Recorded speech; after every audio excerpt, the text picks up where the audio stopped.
Le journal de 6h, Romane Oquet, bonjour. Bonjour à tous. Plus ou moins d'Europe pour Emmanuel Macron? C'est aussi ça la question posée par l'élection présidentielle. Le candidat était hier soir à Strasbourg, ville du Parlement européen, bastion aussi de Jean-Luc Mélenchon au premier tour.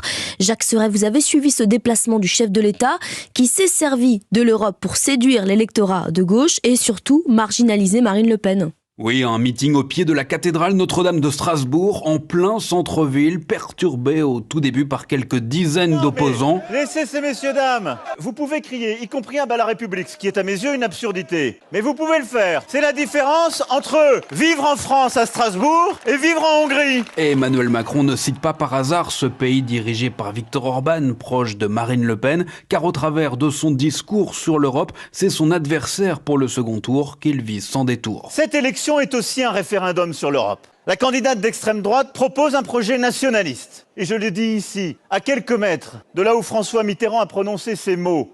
Le nationalisme, c'est la guerre. Et Emmanuel Macron, l'Européen, tente par là même de s'adresser aux électeurs de gauche. J'entends les voix qui s'élèvent, mais le défi social, celui des inégalités, c'est aussi au niveau européen que nous devons le reconquérir. La lutte contre les inégalités, c'est aussi la lutte contre l'évasion fiscale, l'optimisation fiscale. Le président sortant qui compte multiplier les appels du pied à cet électorat dans l'entre-deux tours.